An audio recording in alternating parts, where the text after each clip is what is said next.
want to do John 7:37, but before I do, I want to say a little something about it. The Feast of the Tabernacles was 7 days long. It was their favorite feast because they got to build these little booths, and it was kind of like camping out in town, and they really enjoyed it. Lots of feasting and lots of fellowship. And then also there were things that would go on at the temple. And one of the things that would go on would be that the priests would go to the pool of Siloam, and they would get a container of water from the pool of Siloam, and then they would march in a procession to the altar, the burnt offering altar in the front of the temple.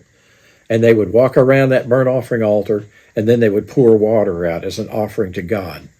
And the last day, we don't know for sure if they did this every day, but the last day of the feast, they would say this, speaking about the future days of the Messiah. Speaking about the future days of the Messiah, they would say, with joy you shall drink from the wells of salvation. That was Jesus' opportunity.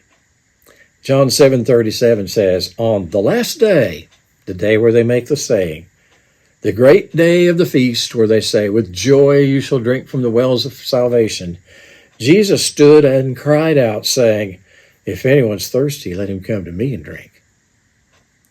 He's saying, you're looking at the well of salvation, guys. Salvation is in my name. Isaiah 55:1 is a prophecy about the days of the Messiah.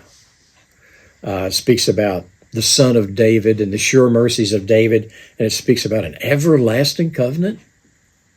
That's the salvation of Israelites that believe in Jesus. Isaiah 55:1. Ho, everyone who thirsts, come to the waters. You who have no money, come buy and eat. Come buy wine and milk without money and without cost. And then it goes on, talking about the sure mercies of David and an everlasting covenant with Israel. They understood Isaiah 55 to be about the days of the Messiah. Notice, come to me and drink. From the well of salvation. The very last chapter in God's Word, Revelation chapter 22, verse 17 says, the Spirit and the bride is the church, the Spirit and the bride say, come. And let the one who hears say, come. And let the one who is thirsty come. Let the one who wishes take the water of life without cost. Salvation is free. Oh, it's not cheap. It costs Jesus his life. And it's not cheap. It costs you your old life, but it's like you're giving up your garbage for God's gold. I mean, wow. You give up your old life for the new life that he gives you. And it's an abundant life and full of meaning and purpose. But you didn't shed one drop of blood for your salvation, and you did not pay 1 penny for your salvation. You take the water of everlasting life without cost.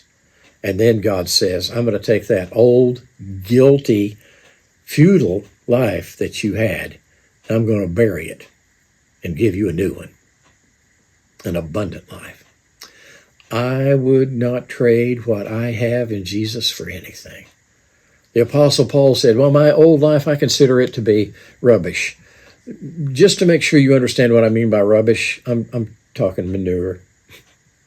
Yeah. Kind of reminds me of a little story, and then I'll quit. Harry Truman was kind of a foul-mouthed president, and his wife Bess had a garden club. And President Truman was asked to speak to the garden club, and he kept talking about putting manure on your flowers. And one of the ladies said to Bess Truman, would you please tell him to use the word fertilizer instead of manure? And she said, it took me 20 years to get him to say manure. Have a great day.